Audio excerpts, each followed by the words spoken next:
चीज है। अरे शिक्षा पर सगरी जमाना जुटल बा, इहे बा संदेश भैया पढ़ावो हो कि बाबू पढ़ावो हो। गाँव में आँख खुलल बा काले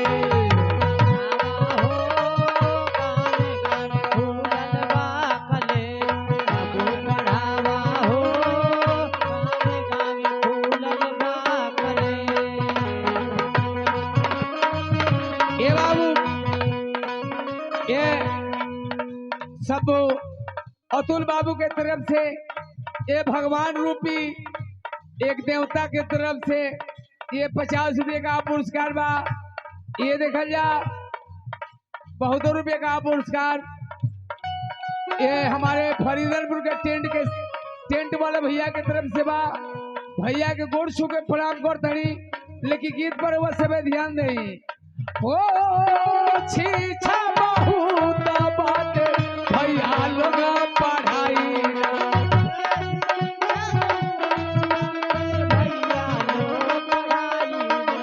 आज चाहो जरूरी बात भैया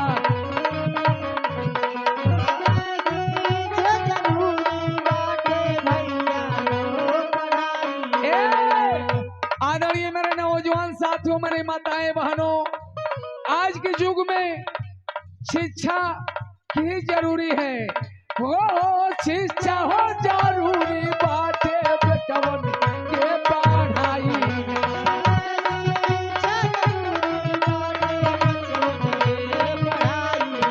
हो बेटवन के पढ़ाई, यही रवा बिटियन के पढ़ाई। हो बेटवन के पढ़ावा, यही रवा बिटियन के पढ़ाई।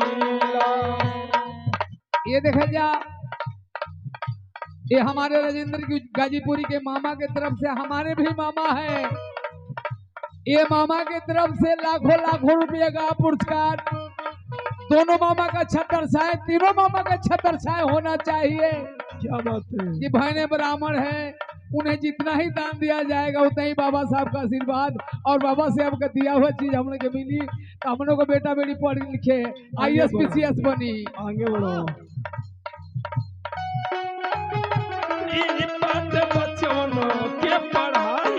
ये देखा जा गाय चौर रामनवमी के तरफ से ये 20 रुपये का पुरस्कार पा। हो शिक्षा हो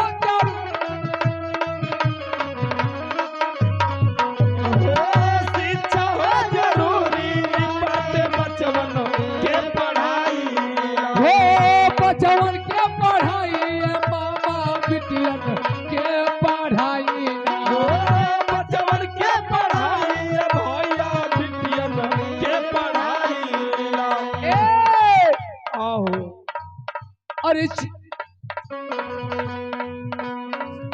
अरे शिक्षा में इतना जरूरी मिलल बा। हो शिक्षा में इतना जरूरी मिलल बा, इहे बा संदेश भैया पढ़ावो है। शिक्षा में ऐसा जरूरी बा, बाबा साहब का दिया हुआ चीज है। वो बाबा साहब ने कहे हैं और दिशा भी दिखाए हैं कि पढ़ लिख कर तो वहां पहुंचो जहां दिल्ली की कुर्सी है। अरे शिक्षा हो जरूरी, शिक्षा हो जरूरी बचवन के पढ़ाई। हो बचवन के पढ़ाई, बहिनी बिटियन के पढ़ाई। हो बचवन के पढ़ावा, बहिनी बिटियन के पढ़ाई। अरे शिक्षा में ऐसा जरूरी मिलल बा। हो अरे शिक्षा में ये जरूरी मिलल बा, ये संदेश भैया पढ़ाओ हो। मैं नहीं उठा रहा हूँ, ये बाबा साहब दिखा रहे हैं। एक भैया पढ़ाओ हो, कहाँ में आँख खुलल बा काले भैया पढ़ाओ हो।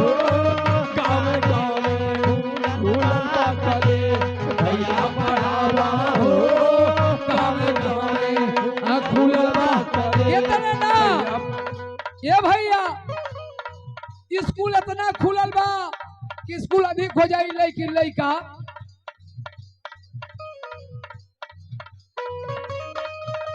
स्कूल कम हो जाए लइका कम हो जाए लेकिन स्कूल कम ना होई। वाह ये सरकार उहे बात है लिखेला राजेंद्र गुरु है कितिया गाइला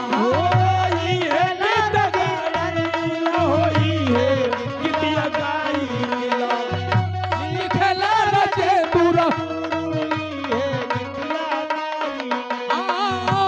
है कितिया गाई हीराबाई है कितिया गाइला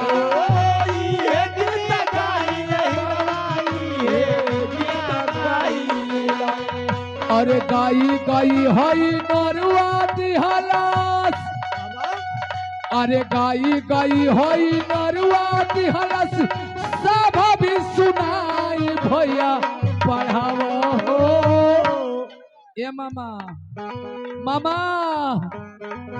तानी ताको ए मामा हमारी ओर ताको ये हमनी का आप लोग खाली हथवा धरब जा तो भाईनामा एकदम पवित्र हो जाइए धन हो जाइए कि बाबू पढ़ावा हो कि हीरा पढ़ावा हो कामे कामे